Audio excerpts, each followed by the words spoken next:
അതിശക്തമായ ഇറാന്റെ ആക്രമണം ഇപ്പൊ നടന്നുകൊണ്ടിരിക്കുന്നത്. കാരണം അറിയോ, ഇറാന്റെ സമ്മതമില്ലാതെ ഇറാന്റെ ഓൾമോസ്റ്റ് കടൽ എന്ന് പറഞ്ഞാൽ ഇറാന്റെ അധികാരത്തിൽപ്പെട്ടതാണ്, ഇറാൻ നിയന്ത്രിക്കുന്ന സ്ഥലമാണ്.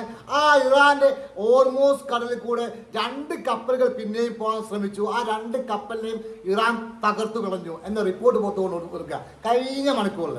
എന്നറിയാം, ഇന്ന് കഴിഞ്ഞ മണിക്കൂർ സംഭവിച്ച കാര്യങ്ങളാണ്. അതിനുശേഷമായിട്ട് ഇറാൻ പറഞ്ഞ കാര്യങ്ങളാണ് ലോകത്തെ നട്ടിച്ചു കൊണ്ടിരിക്കുന്നത്. കാരണം അറിയോ, അമേരിക്കൻ്റെ ഏകദേശം 25ഓളം കപ്പലുകൾ, 25 യുദ്ധക്കപ്പലുകൾ ഏകദേശം അറബിക്കടൽ എന്താ പറയുക പല ഭാഗത്തായിട്ടും ഉണ്ട്. ആ കപ്പല് പൂർണ്ണമായിട്ട് ഞങ്ങൾ ഒരു ഫ്ലക്സ് വെച്ചിരുന്നു.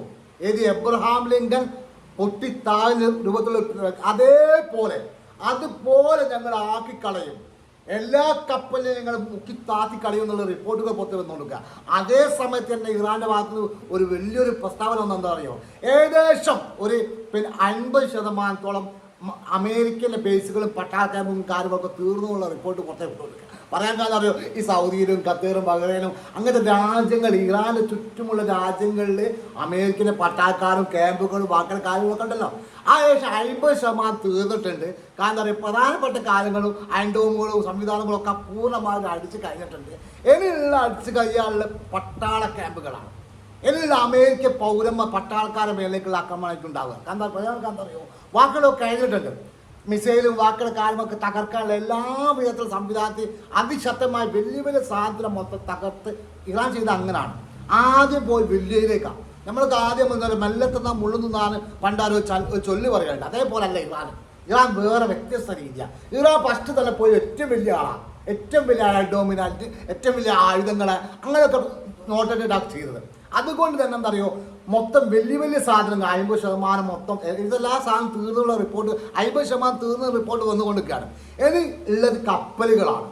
അതുപോലെ കുറേ ബേസുകൾ വേറെ അതിശക്തമായി. ഇറാനെ സംബന്ധിച്ചോളം അമേരിക്ക ഇപ്പം 2 മിസൈൽ ഇറാനിലേക്ക് ഇട്ടുകഴിഞ്ഞാൽ അതേ സ്പോട്ടിൽ തന്നെ 4 മിസൈൽ തിരിച്ച് അങ്ങോട്ട് ഒരു കാര്യമൊക്കെ ഉണ്ട്.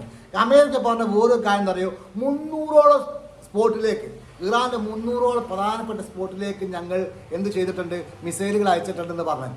എന്നിട്ട് പോലും ഒരു കാര്യവുമില്ല. കാരണം ഇറാനെ സംബന്ധിച്ചോളം ഒരു റെയിൽവേ എന്താ പറയുക നശിപ്പിച്ച് കഴിഞ്ഞിട്ട് 13 മണിക്കൂർ കൊണ്ട് ഒരു റെയിൽവേ പാലം മൊത്തം നശിപ്പിച്ച് കളഞ്ഞു. റഷ്യയിലേക്ക് ചൈനയ്ക്കുള്ള പാലം 13 മണിക്കൂർ കൊണ്ടാണ് ആ സാധനം റെഡിയാക്കി ഈ ട്രെയിൻ പോകുന്ന രംഗം കാണുന്നത്. അങ്ങനെ നോക്കണം ഇറാന്റെ സംവിധാനം എന്താണെന്നുള്ളത്. എല്ലാ സംഗതിക്കും അവർക്ക് ബുദ്ധിയും വിവരവും കാര്യങ്ങളുണ്ട്. അതൊക്കെ ലോകം കണ്ടുകൊണ്ടിരിക്കുക. ശരിക്കും പറഞ്ഞാൽ അമേരിക്കയെ സംബന്ധിച്ചോളം കിളി പോയി നിൽക്കുകയാണ്. അതിശക്തമായ ആക്രമണം ഇനി അങ്ങോട്ട് ഉണ്ടാവും എന്നുള്ള, ഞങ്ങൾ അടിച്ചു കഴിഞ്ഞാൽ ഞങ്ങൾ തിരിച്ചടിക്കും.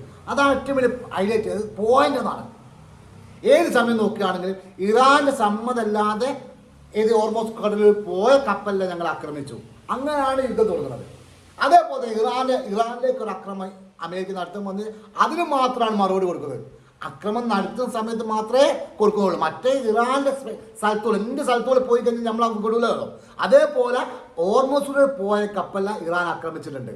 എന്താ പറയുക, വെളും വയസ്സും കാര്യങ്ങളൊന്നും എല്ലാം കൂടെ എടുക്കേണ്ട രൂപത്തിൽ. കാരണം പണ്ടത്തെ പോലല്ല, ഇറാനുകൾക്ക് ലേശം ബുദ്ധിയുണ്ട്. വേറെ അറബികളമാരും ഈ സൗദിൻ്റെ വാക്കുകളമാരൊന്നല്ല, ഇറാനുകൾക്ക് ബുദ്ധിയുണ്ട്. കാരണം അമേരിക്കയുടെ ഒരു തന്ത്രം അവിടെ വില പോകില്ല എന്നുള്ള കാര്യം വ്യക്തമായിട്ട് അറിയാം. ഏതായാലും നിങ്ങൾക്ക് വീഡിയോ തന്നെ ഇഷ്ടപ്പെടുകയാണ്, സപ്പോർട്ട് ചെയ്യാനും സബ്സ്ക്രൈബ് ചെയ്യാനൊന്നും മറക്കാം. Thank you very much.